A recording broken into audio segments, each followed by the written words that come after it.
नमस्कार दोस्तों, दिल की बात आपसे सब तक फिर से नया कार्यक्रम, नई हस्ती, नया दिन।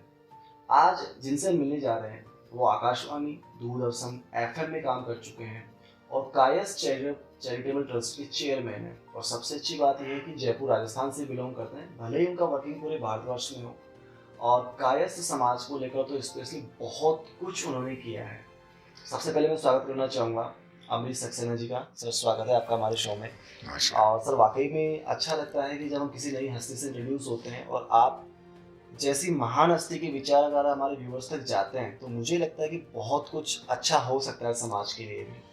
सर, इस जर्नी के अंदर जो सबसे पहला मेरा सवाल आपको लेकर होगा कि जैसे आपने आकाशवाणी, दूरदर्शन, एफएम में कार्य किया, तो ये जो क्षेत्र है, मैं इस चीज़ को बहुत अच्छे से मानता हूँ कि पहले के समय में आकाशवाणी का बहुत बड़ा वर्चस्व था, जैसा कि आज के समय में एफएम का होता है ना? तो जो आकाशवाणी का जो आपका अनुभव रहा है, उसको मैं चाहूँ थोड़ा-सा ब्रीफली ज़रूर शेयर करें हमारे साथ में। आपका बहुत अच्छा प्रश्न रहा। मैं अनुरोध करूं कि वालिद साहब मरहूम की ज़ेर निगरानी में मैंने अरबी, फ़ारसी और उर्दू की तालीम ली। जी। शायरी हमको विरासत में मिली, बचपना नवाबों में गुजरा, 5 साल अलीगढ़ मुस्लिम यूनिवर्सिटी के तालिब इल्म रहे। जब वहाँ से मैंने टॉप किया, तुरंत मेरा जॉब लग गया। 1980 में मैं भरतपुर पोस्टेड रहा और 40 साल गवर्नमेंट ऑफ राजस्थान में वर्किंग की। बहुत सारे डिपार्टमेंट्स देखे, डिस्ट्रिक्ट भी देखा, सेक्रेटरीट भी देखे, डिपार्टमेंट्स भी रहे। हॉबी चूंकि पहले से ही थी तो वहाँ मौका मिला। आकाशवाणी जब आमंत्रित करती थी उर्दू प्रोग्राम में या हिंदी प्रोग्राम में, चाहे दूरदर्शन ने आमंत्रित किया हो, इसी तरह एफएम ने, तो वो कहीं हो सकता है उनकी शायद वॉइस टोन देखते हों, पिच की रेंज क्या है वो सब देखी था। तो लिखने का स्वभाव शुरू से रहा। तो एक चीज और थी कि जो मेरे स्वर्गीय पिता थे बाबू शांति स्वरूप सक्सेना, वो लिथो आर्टिस्ट थे। आपने कैलीग्राफी आर्टिस्ट से सुना होगा, लेकिन लिथो आर्टिस्ट आप देखेंगे पहले जब इंदिरा गांधी जी प्रधानमंत्री थी या जैसे जर्मनी सर्कस, तो कैसे होता था, एक चीज हम जो लिखते थे वो लाखों कॉपी उसकी छपती थी। इसीलिए मेरे पास एक ऐसी आर्ट है जो मैं आपको मोती सा कैसे लिखा जाए ये बता सकता हूँ। तो ये मेरा टेस्ट चूंकि रहा, इसलिए मैं इसमें रहा दूरदर्शन। एक बात यहाँ पे जैसे आपने कहा कि आपको लिखने का भी शौक है जी, और दूसरा जैसे आप सरकारी क्षेत्र में भी कार्य आपने किया, जी जी। लेकिन यहाँ एक सबसे बड़ा जो सवाल होता है ना कि एक व्यक्ति सुबह से शाम कार्यरत है, जब उसको समय मिलता है वो लिखने बैठ जाता है, जब समय मिलता है तो आकाशवाणी चला जाता है, एफएम चला जाता है। बेशक। तो उस समय उस इंसान के साथ एक परिवार भी जुड़ा होता है। जी। तो उस परिवार में जैसे आपकी धर्मपत्नी है, आपके बच्चे हैं, तो क्या उन्होंने आपको प्रॉपर सपोर्ट किया इसलिए आप आगे बढ़ पाए, या अपने इस कार्य क्षेत्र में इसे ही समय निकालकर, क्वालिटी टाइम जिसे हम कहते हैं आज के समय में, वो आपने उनके साथ कैसे शेयर किया? बहुत अच्छा और बड़ा महत्वपूर्ण प्रश्न है। देखिए, एक पैकेज जो बनता है किसी की पर्सनैलिटी में, उसमें 3 चीज़ें बहुत रोल अदा करती हैं। पहले तो उस बच्चे का डीएनए क्या है, यानी माता पिता का जो रक्त है कोख से आएगा ही आएगा। जी बिल्कुल। तो मैंने आपको अनुरोध किया कि मेरे वालिद खुद जो हैं वो कई भाषाएं जानते थे और मेरी मदर उस समय भी बहुत अच्छी एजुकेशन की थी, तो वो ब्लड तो आई है। जाहिर सी बात। दूसरा हमारा जो है कि मेरा मानना है कि किस तरह की आप साहित्य पढ़ते हैं। अगर लिटरेरी टेस्ट पढ़ेंगे तो लिटरेरी होगा, टेक्निकल है तो तकनीकी में चले जाएंगे। तो पढ़ने का पहले भी बहुत शौक था और अभी भी बहुत शौक है। तीसरा है कि आपके किस संगत में आप रहते हैं। तो मैंने आपको अनुरोध किया कि हमारा प्रशासनिक कार्य था, हमेशा आईएएस हमारे साथ थे, तो उनका मार्गदर्शन रहा और उसी तरह की जो टीम थी वैसे लोग रहे, तो वैसी ही सोच हो गई। हाँ, आज की तारीख में ये सब चीजें कैसे किया जा सकता है, ये बहुत सिंपल है। सिंपल इतना है कि आप सिर्फ सूर्योदय से पहले उठें, खुद अनुशासित रहें, मोबाइल, टीवी और न्यूज़पेपर से थोड़ा दूर हो जाएं। आप खुद देखेंगे कि आपके पास बहुत वक्त है। सर, आपने ये सवाल मतलब ये जवाब इतना प्यारा तो दिया है, बट जितना मैं भी जिस एज ए काउंसलर नई जनरेशन को देखता भी हूँ, तो उसके लिए चीज़ बड़ी चैलेंजिंग हो गई है। बिकॉज लेट नाइट पार्टीज होती हैं या किसी किसी का जॉब लेट नाइट का भी होता है, तो वो उस चीज़ को मतलब मैनेज भी नहीं कर पाते और फिर कहीं ना कहीं वो फ्रस्ट्रेशन में आ जाते हैं। यह सर एक बात और जानना चाहूँगा, जैसे कि आप कायस्थ चैरिटेबल ट्रस्ट के चेयरमैन भी हैं, तो जाहिर सी बात है एक चेयरमैन के ऊपर बहुत सारी जिम्मेदारियां होती हैं। परिवार की जिम्मेदारी तो है ही है, बाकी समाज की जो जिम्मेदारियां हैं, तो उस जिम्मेदारियों को निभाने के दौरान आप जैसे समाज के पॉइंट ऑफ व्यू से या पर्सनली अपने अनुभव के पॉइंट ऑफ व्यू से क्या देखते हैं कि समाज किस दिशा में जा रहा है और उसको किस तरह से एक अच्छे डायरेक्शन में आप इंट्रोड्यूस कर सकते हैं? बहुत अच्छा। देखिए, मैं आपको अनुरोध करूं कि काइस जाति जो है एक जाति नहीं है, एक संस्कृति है, एक धरोहर है। आप देखेंगे भारत में सबसे पढ़ी लिखी कौम है। जाहिर सी बात है। स्वामी विवेकानंद रहे हों, डॉक्टर राजेंद्र प्रसाद रहे हों, नेताजी सुभाष चंद्र बोस रहे हों, लाल बहादुर शास्त्री जी रहे हों, मन्ना डे रहे हों, मुकेश जी रहे हों, अमिताभ बच्चन साहब हों, गोपाल दास नीरज हो, मतलब एक इतनी बड़ी फहरिस्त है कि आप जिस पे बहुत बड़े आर्टिकल लिख सकते हैं। तो ये शुरू से ही इतनी लिटरेट कौम रही। अब मैंने आपको अनुरोध किया कि मेरे पास दो चीजें थी, एक तो वालिद साहब का जो दूसरा, हम जब एडमिनिस्ट्रेशन में रहे तो वहाँ इंफॉर्मेशन टेक्नोलॉजी एक डिपार्टमेंट था। वहाँ एक हमारे सर थे रोहित कुमार सिंह जी और एक सर थे अजीत कुमार सिंह जी। उन्होंने एक स्लोगन रखा था, इंफॉर्मेशन इज पावर। एक दिन में बैठा था यदुवेंद्र माथुर साहब भी, वो भी हमारे आईएएस रहे हैं, फाइनेंस सेक्रेटरी हैं। उन्होंने कहा कि यार अमरीश जी, इसको ऐसा है, इंफॉर्मेशन इज नॉलेज भी होता है। तो हमने उसी बेस को बनाते हुए काइस चैरिटेबल ट्रस्ट में वो चीजें डाली। अभी हम जो काइस म्यूजियम तैयार कर रहे हैं, हमारा ये है कि 2024 एंड तक हर बच्चे के मोबाइल में काइस म्यूजियम होगा।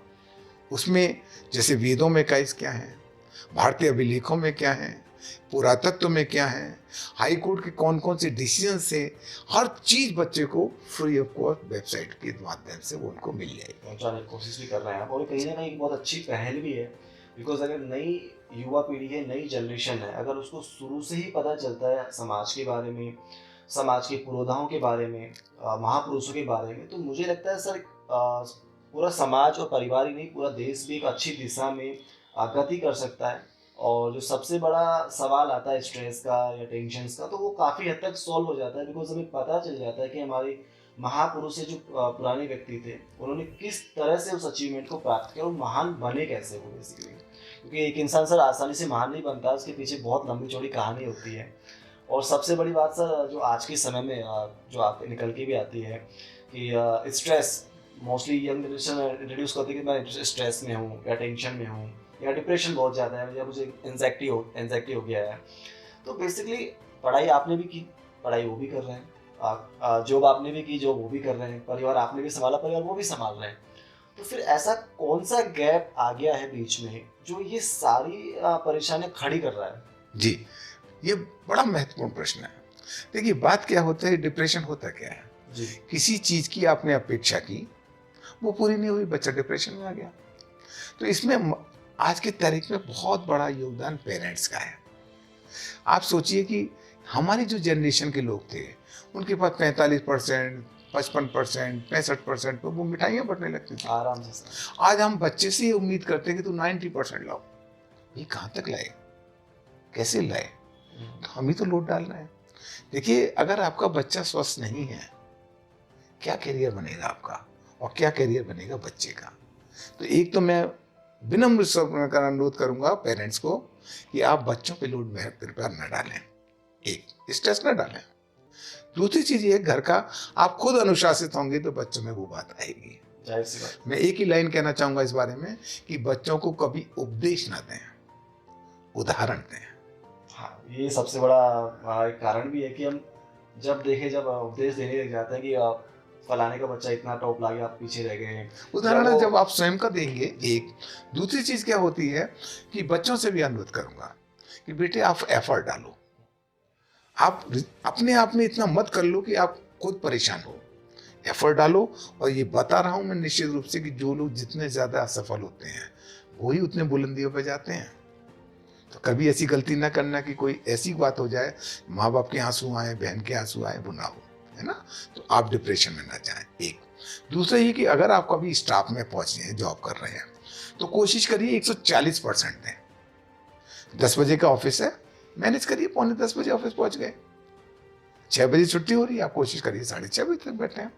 तो इससे क्या होगा, जब आप सीट पर लग के बैठेंगे कोई भी बॉस आपका होगा, कोई भी आपके फ्रेंड्स आएंगे, वो देखेंगे ये बहुत जेंटल है भाई, आपको बहुत सारे स्ट्रेस है वैसे ही खत्म, ये जीवन बार बार नहीं मिलेगा।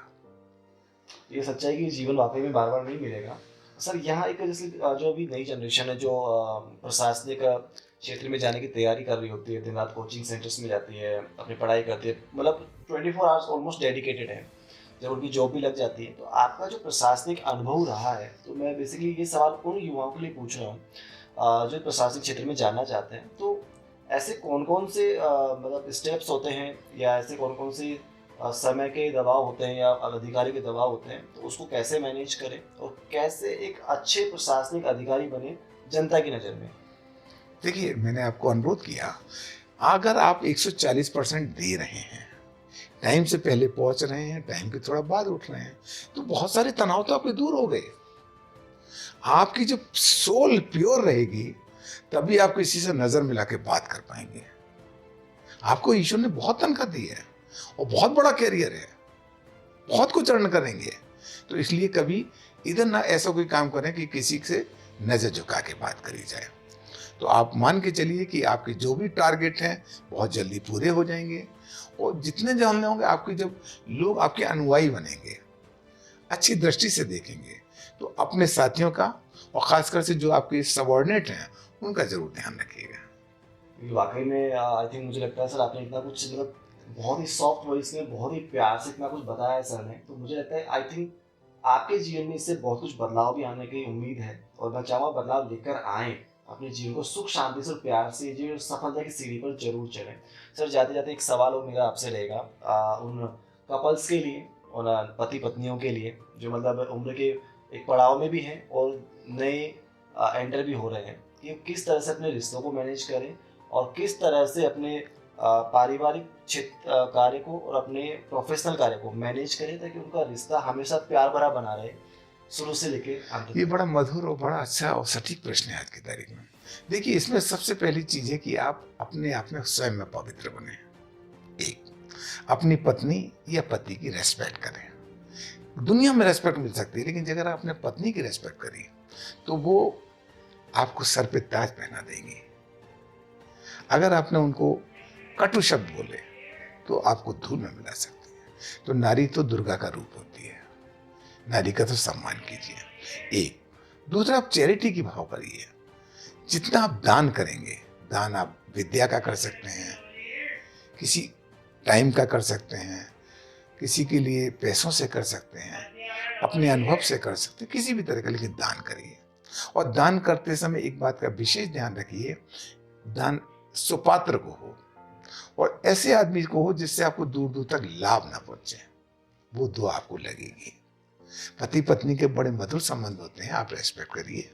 जैसे अभी हम लोगों का एक ट्रस्ट है जो वो 5000 पिगी बैंक बांट रहा है, लेकिन सरकारी स्कूल के बच्चे।